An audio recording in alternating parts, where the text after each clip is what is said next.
Shalom, Ahab, Wa, Baraka. First and foremost, Kal Halayama, Yahweh, Bahashem, Yahweh Shai, Bahashem, Rukwakadash. Today, we're going to get into a class about hair doctrine. This is, right there you can see the guy with the hair over here with the Russian icons book.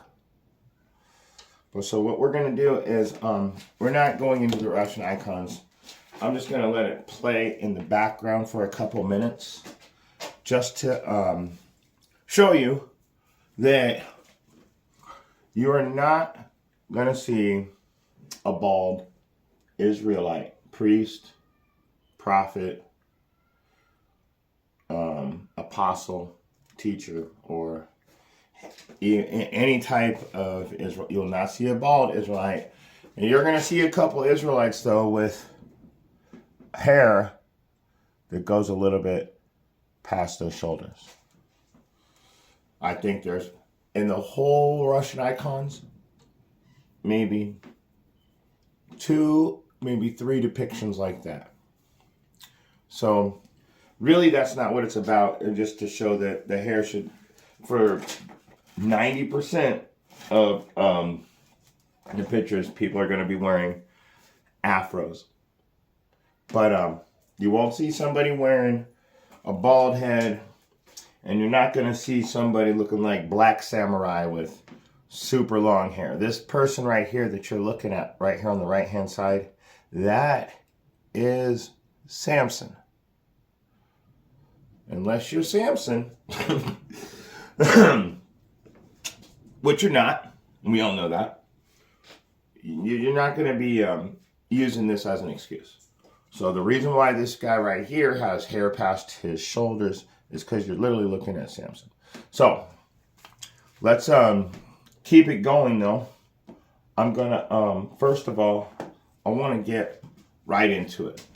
Let's go into, we're going to use the blue letter today, lexicon. So, let's go to 1 Timothy chapter 5, blue letter lexicon KJV.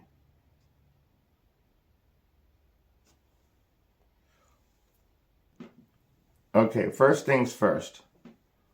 Let's get one thing straight. This is 1 Timothy chapter 5 and verse 1, okay? And it says, rebuke not an elder, but entreat him as a father, and the younger men as brethren. And you know what, let's get number 2 also. The elder women as mothers, and younger as sister, with all purity. So this isn't a video to try and blast any of the elders, whether they have bald ass heads or if there's somebody bringing out righteous truth with longer hair. This is a video to edify us, an exhortation on what the scriptures actually say about hair. So this class is going to be called Hair Doctrine. But right from the jump, this isn't a class because we can't rebuke our elders. Our elders rebuke us and we receive correction. If they're in the 100% truth, they shouldn't be breaking any of the laws. So let's get right into it.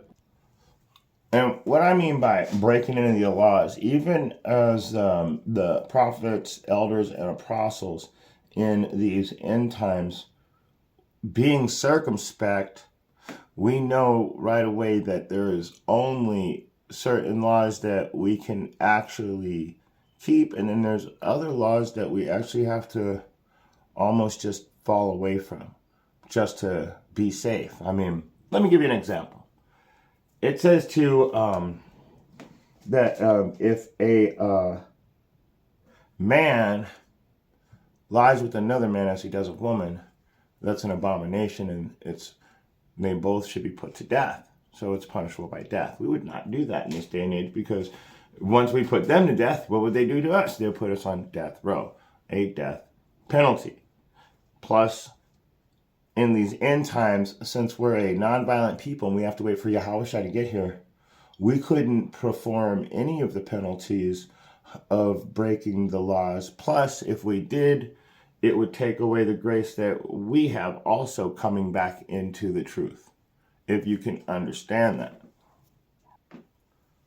Also, let's just start at Matthew chapter 7 and verse 1.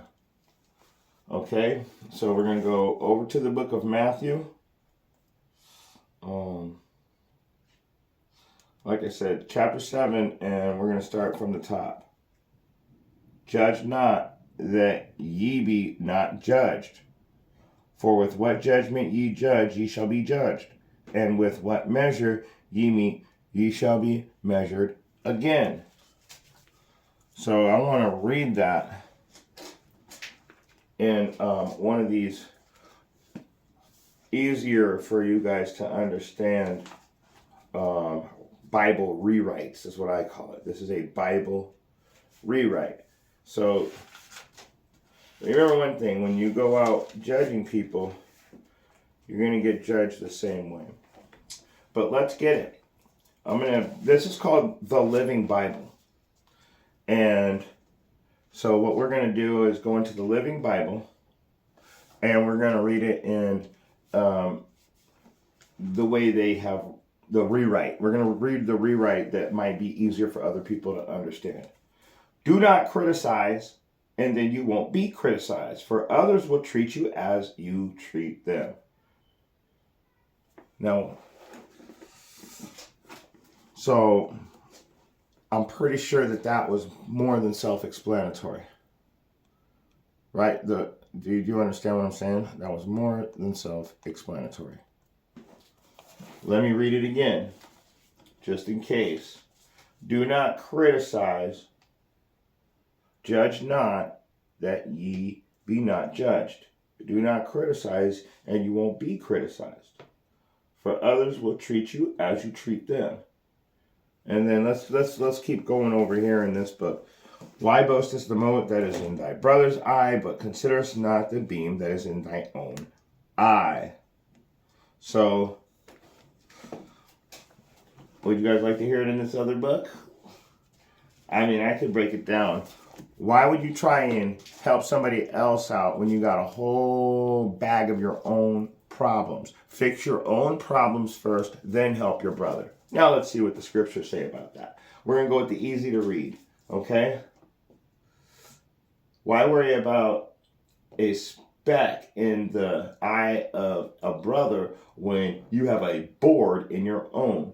Should you say, friend, let me help you get that speck out of your eye when you can't see because of the board in your own? So you can't even see. Let's get a precept on that. Let's get a precept on that. Let's go to, real quick, let's go over to the book of John, chapter 7. And we're going to go to, right down to verse 24. Listen to this. Judge not according to the appearance, but judge righteous judgment. That wasn't the precept I wanted. That was not the precept I wanted. I take that precept back. I wanted, I think, First Peter's.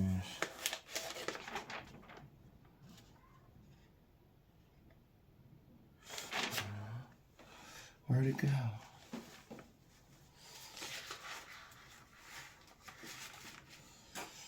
Hold on, guys. We're going to find it right now.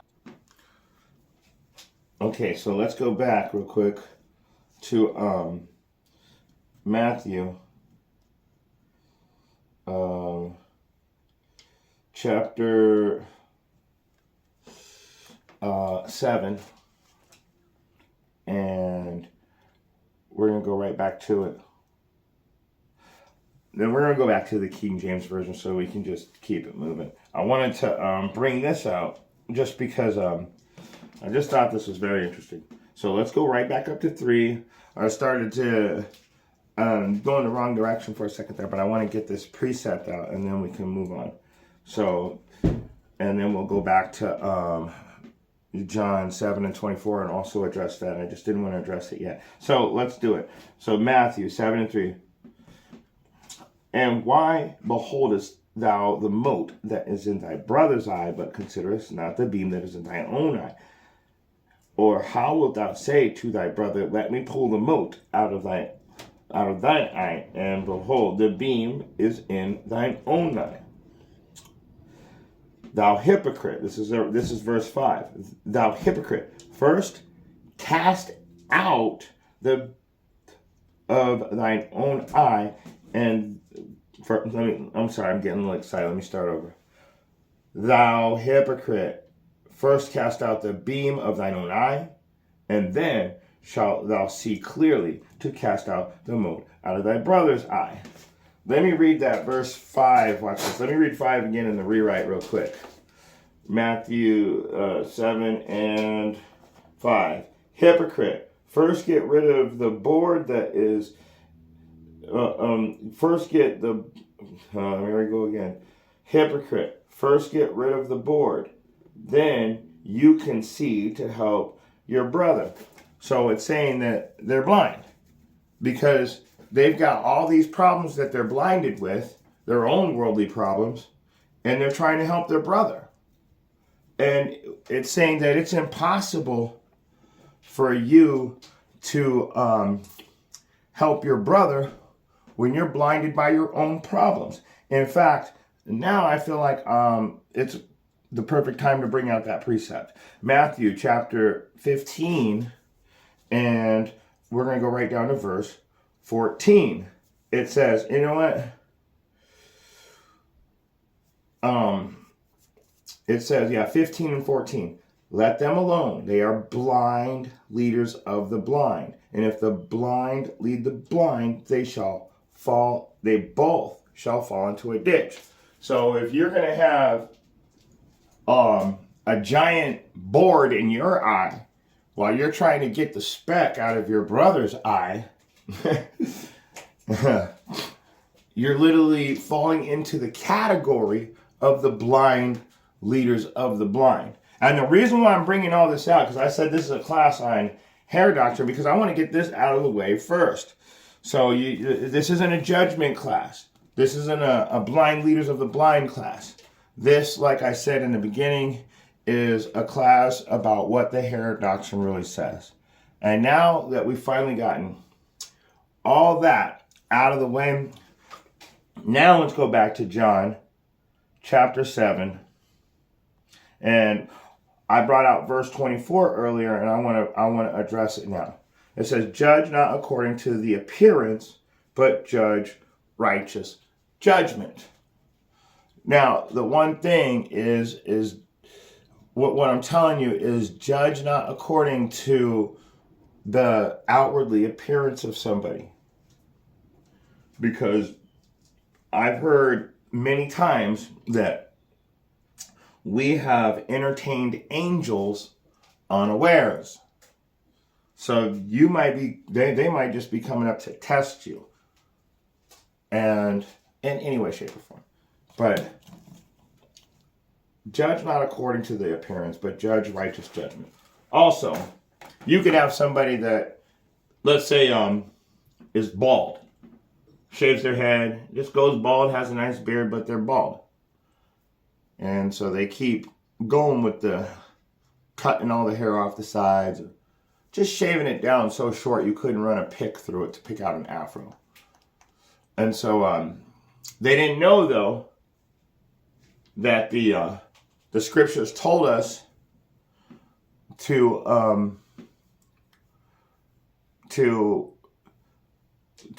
have our hair not too short, because it says don't put baldness upon your head, but also not too long. because, and we'll get into that too. But let's go into the Levitical law. Let's see what it says about. Let's start with baldness. We'll start with baldness, and we're not just going to go on baldness though. That's not the scriptures have a lot more doctrine for hair than just baldness. But for the most part, when you're looking at these people, what you're seeing is afros. No matter what. You're going to see, I mean, I know that there's a few depictions with people that have long hair, but when you look at everybody, you don't see one bald person and you don't see one braided up person. Even the people that are front bald still have side hair enough to pick out an afro. In fact, their afros, I would say, would match their side hair afro when your front bald matches their beard for the most part when I'm looking at the pictures. And so you don't see prophets and priests though with long, I mean, there probably are Nazarites, but even in the Nazarite vow, when it's over, you shave your head, you shave your beard, you shave everything, and you use the burnt hair for the peace offering underneath the altar. So let's go ahead and go into the Levitical law though. Let's see what it says about being bald, since we're going to start there. And we're going to start at verse, we're going to go to Leviticus chapter 21. And we're going to start at verse 23, I guess. Let's see.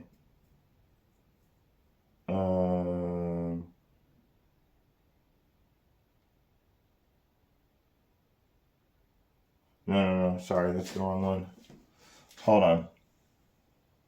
Oh yeah, Leviticus 21, starting from the top. I'm sorry, not 23. Leviticus 21, starting from the top. And the Lord said unto Moses, speak to the priests, the sons of Aaron, and say unto them, there shall none be defiled for the dead among his people. So he's going to explain to them that you're not allowed to touch dead people except for your own family. Real quick, that guy right there that you're looking at, that's Saint Nicholas. That's your that's who they stole and made into Santa Claus. Notice his garment.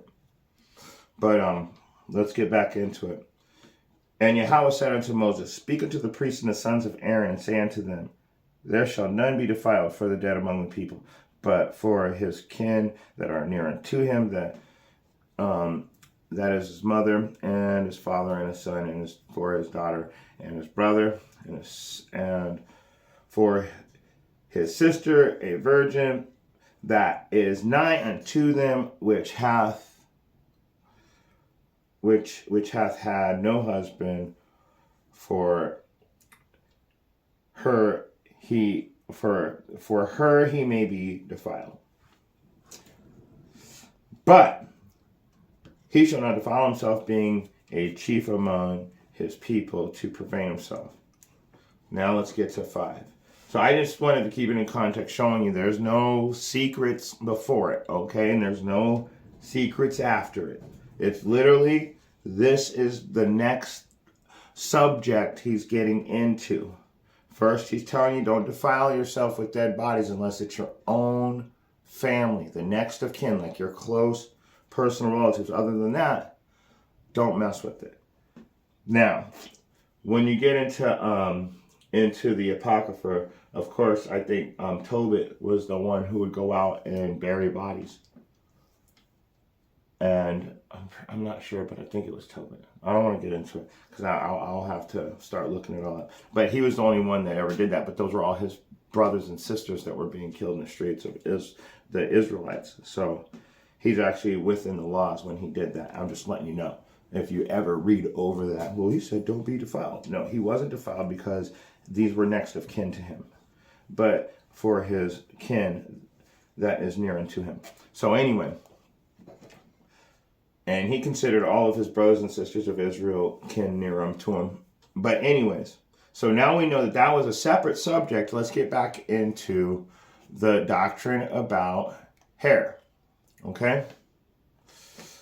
It says, 21:5, they shall not make baldness upon their head, neither shall they shave off the corners of their beard, nor make any cuttings in their flesh. So they shall not put, so in other words, you're not going to shave your head bald. If you've ever seen me, I've been to a barber shop 2 times in my whole life. And I just felt uncomfortable both times. We don't go to, I don't get lined up. I don't get my corners rounded. I don't even shave my beard. I just let my hair grow the way it's going to grow, and then once in a while, when the afro seems like it's getting too long, I cut it. You see, this is the Russian icons book where they started to whitewash. You notice the people who started getting light there for a second. But there is a picture in here that I'm going to pause it at to show you what Elijah looked like, because they're going to show the prophet Elijah. Now, if you guys know, I'm going to bring out Elijah too. So let's just keep going. Let's go over to, because we just said that a man should not put baldness upon his head. And he should not round the corners of his beard. And he should not make any cuttings in his flesh.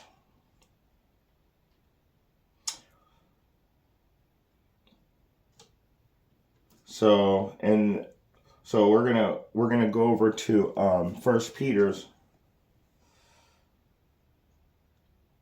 and we're gonna go to chapter 2. I'm gonna read it first to make sure. No, I forgot the wrong one. 1 Peter chapter 2, and we're gonna go down to verse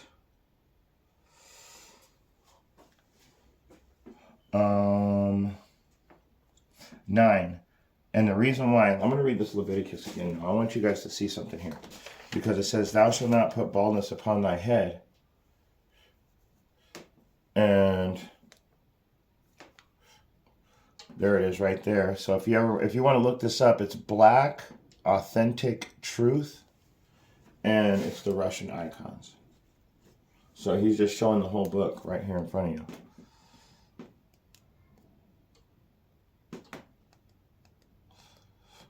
And this is what we were looking at.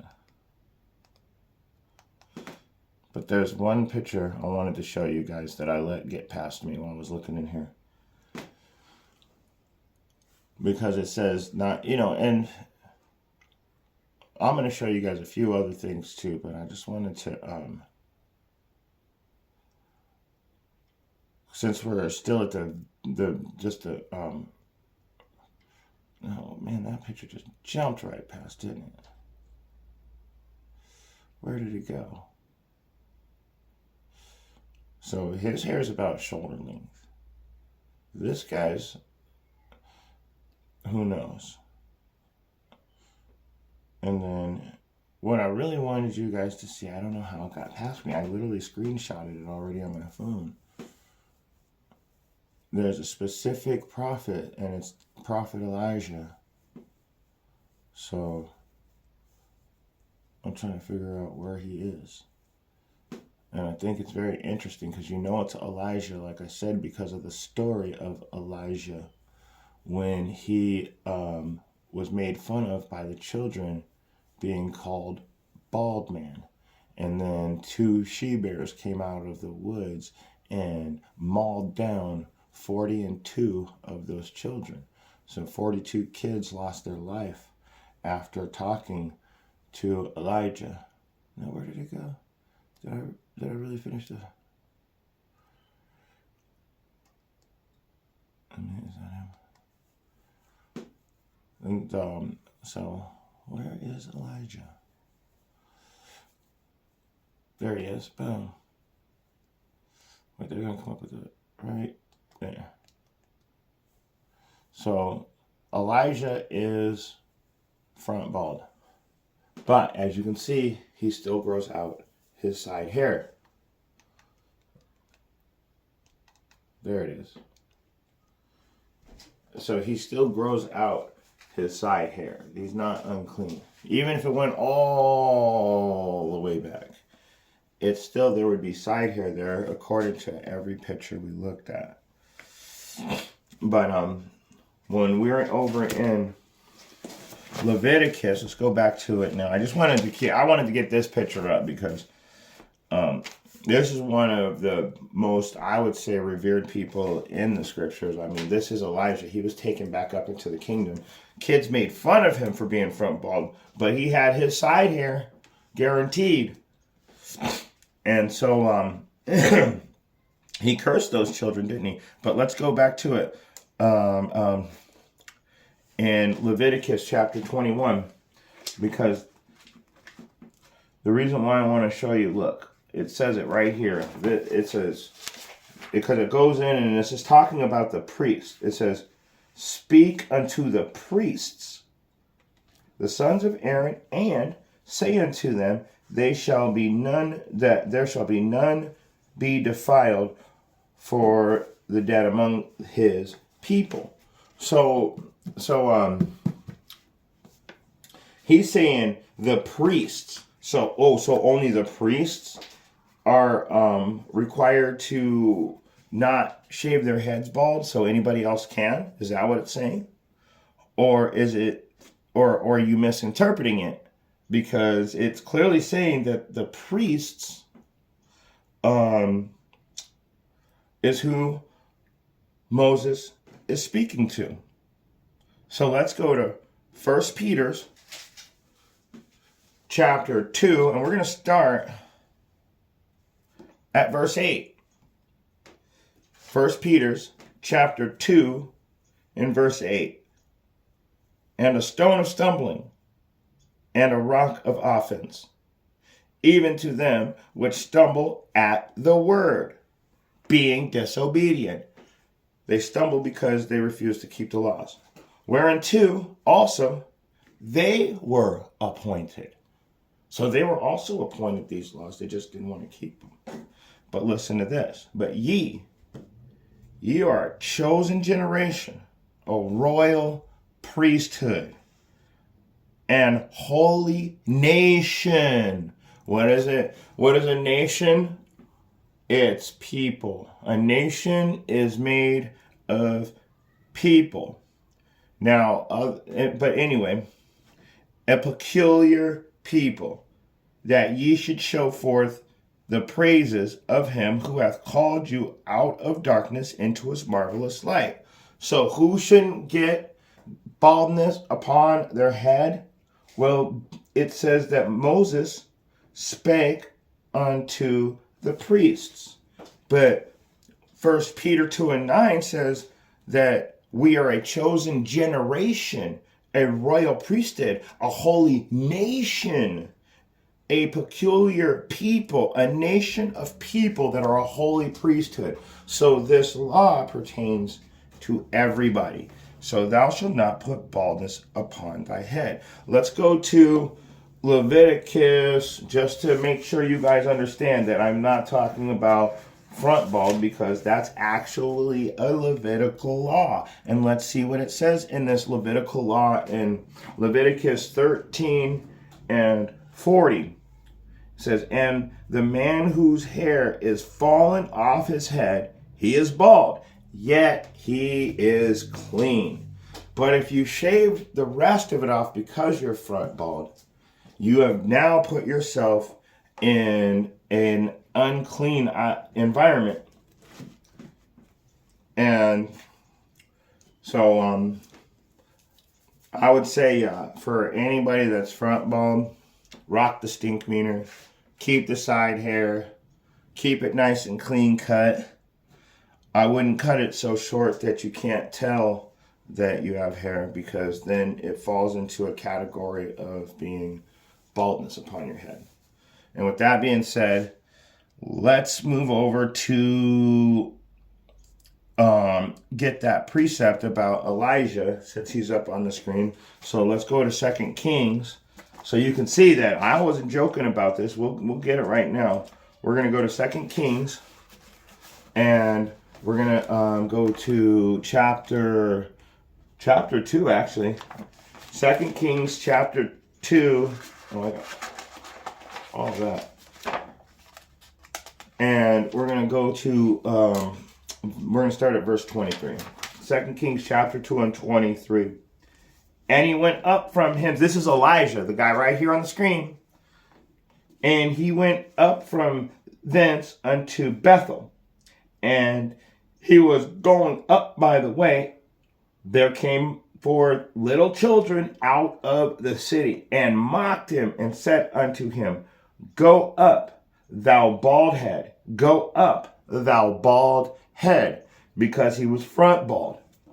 And he turned back and looked on them and cursed them in the name of Yahweh. And there came forth two she-bears. And there came forth two she-bears out of the wood, and tear 42 children of them. So somebody made fun of him being front bald, after the Most High already told you in Leviticus 13 and 40 that it was clean. Well, someone made fun of Elijah. And in fact, 42 children lost their lives after he cursed them. And it's like, what Elijah did was he cried out, and the Most High heard his cry. What are you saying? I curse you in the name of Yahweh. And of course, we would say, Yahweh Bahashem Yahweh Shai in this day and age. And then the bears came out and took those children out. 42 kids lost their lives. So I wouldn't make fun of somebody that was front bald. I wouldn't make fun of them. But as a person that is front bald, I would definitely use Elijah as your inspiration to stay within the laws, because it must be hard not to just shave your whole head off when you got front bald. It might make you a little insecure. So with that being said, let's get away from the being front bald, and let's get into long hair. All right, let's get into long hair. What you're looking at in front of you is a woman. That's not a man. That is a woman. So, but this is 1 Corinthians. I'm sorry. Let me get back into it. This is 1 Corinthians chapter 11. We're going to start at verse 4. Every man praying or prophesying, having his head covered, dishonoreth his head. So when you see the prophets out there, you don't see anybody wearing baseball hats, beanies. I mean, if they're wearing a headband, that's one thing. The top of their head is not covered. But if you're wearing a baseball cap, you're clearly just, how would you say it? You're dishonoring your head. Okay, verse 5.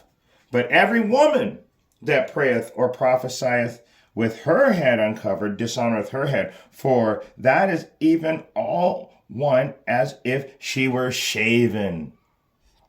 So for a woman to not cover her head is like for her to be bald. For if a woman be not covered, let her also be shorn. So let her also be, you heard it, shorn. And I lost my place. Let her also be shorn. But if it be a shame for a woman to be shorn or shaven, let her be covered. So, let her also be shorn. Let's find out what that means, right? Let her also be shorn. To shear, cut short the hair of the head. So let her head get shaved if she doesn't want to cover her head. It says it. So you women that are too proud to cover your head when the word's coming out, because the laws are done away with. For if a woman be not covered, let her also be shorn. Let her also be shorn. Not, it's like she's shorn. No, let her be shorn. Let her head get shaved. But if, and you know what? That's funny. My wife and I were talking about this because one of my buddies made his wife shave her head. And I'm not joking about that. You want to talk about someone keeping their head wrapped for 6 months? She never unwrapped her head after that. She never unwrapped her head. So this right here, you shave a woman's head once when she doesn't want to lose all of her hair, I guarantee you she'll listen after that. So let her be shorn. But if it be a shame for a woman to be shorn or shaven, let her be covered. So we know it's a shame for a woman to have short hair, so let her keep her hair covered. And also, I guess you could say it metaphorically too. For a woman to not cover her head, it's like if she were a bald person, because she was unwilling to cover herself. So she has no covering, which she has no protection. It goes into a whole bunch of other stuff too. It's not just, oh, I got to cover my head. The covering, you guys got to realize this book is yelling out what you need to do, and people want to justify so hard. So anyway, let me keep going. For a man indeed ought not to cover his head, for as much as he is the image and glory of Yahweh, but the woman is the glory of the man. For the man is not of the woman, but the woman of the man. Neither was the man created for the woman, but the woman for the man. For this cause ought the woman to have power on her head because of the angels. For this cause let a woman have power on her head because of the angels. Let's go back to verse 6 though. It's very funny because I just want to go over it one more time. I'm going to bring out a precept and then I'm going to leave that one alone. But for if the woman be not covered, let her also be shorn. So, can the Most High shorn you? Look at this woman's head. Watch this. Watch it. The only reason why I want to bring this out is because it's a shame for a woman to have a bald head. And we know that now because the scriptures has clearly told us that. Let's get a precept on it.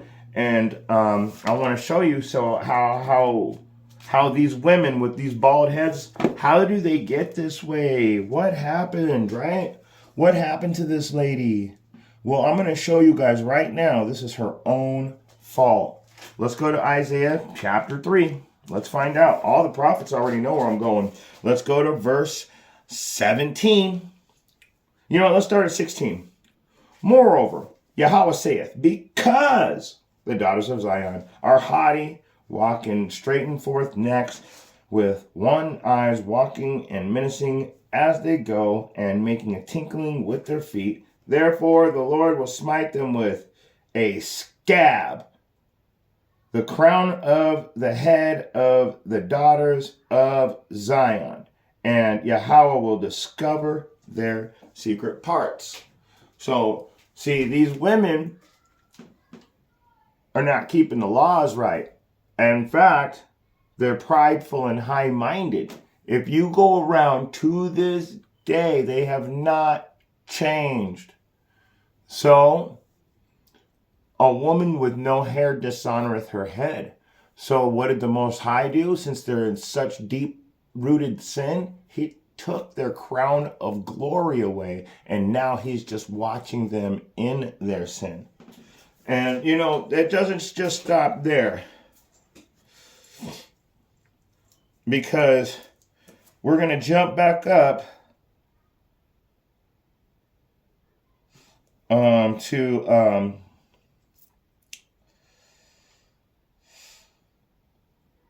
we're going to jump back up to verse 12 where we left off. For as the woman is of the man even so is, the man, even so is the man also by the woman, but all things of Yahweh. So what it's, and I'm just reading right through because I want to get down to some other parts. But what it's saying right here, it's very interesting. It's saying that women came from us. That's why we call them our rib. But we need women because in order for us to bring forth any more men, we have to do it through the woman. We have to plant our seed in the woman. That's why it says women aren't from us. We're not from women, but women are from us. But we are also from within them. So they came from us, but for us to continue producing, we have to now produce the next generation through the woman. So we need the woman. But let's get back into the hair. Judging yourselves. Is it comely that a woman pray unto Yahweh uncovered? So is it a beautiful thing for a woman to be uncovered? That's a question, and we all know the answer. Doth not even nature itself teach you that if a man have long hair, it is a shame unto him? So, if a man has long hair, it's shameful. Now, we were watching the Russian icons. There was about 2 or 3 pictures there where the guys had shoulder-length hair, but I'm going to be honest with you. Those are all Nazarites. Or, I honestly don't know. I'm not going to say. I know who I know. The people that I don't know, I can't say that who they are because I haven't got the book yet. I'm actually waiting to still get that book. And when I get that book, I'll bring out a class on that book. But let's keep going. We got a couple more verses, and then I'm gonna go ahead and shut it down. Let's go back into 1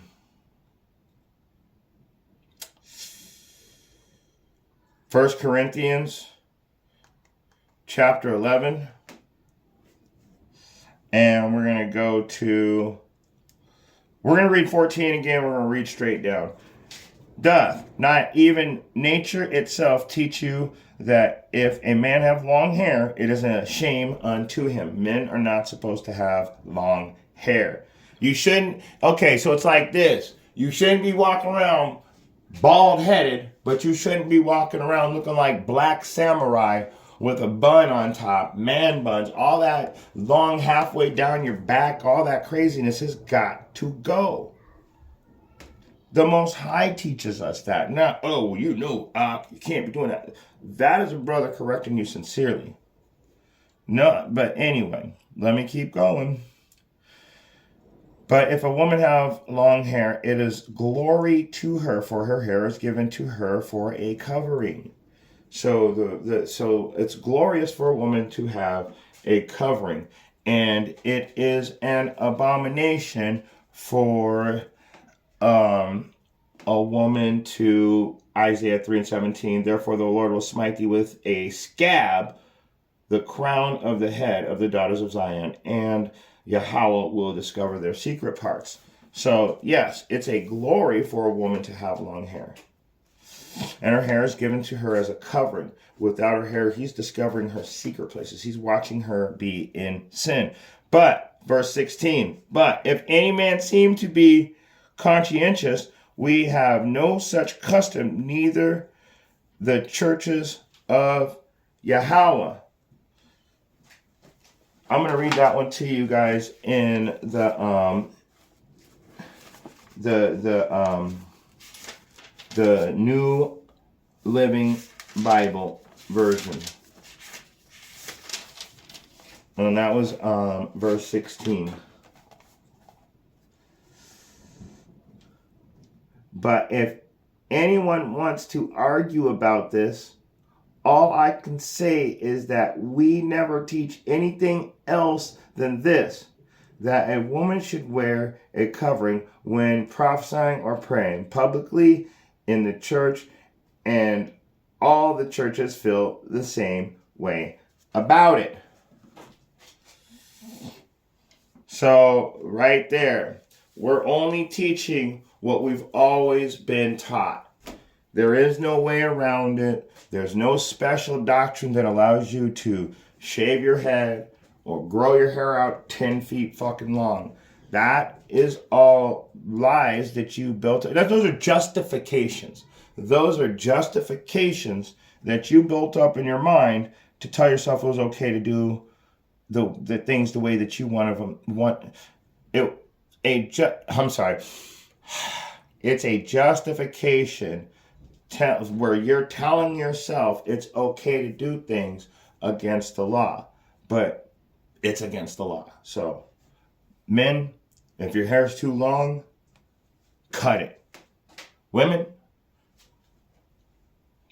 I have nothing to say to you. Men, if your hair's too short, grow it out a little bit. Just whatever you have to do to be within the terms and conditions of the law.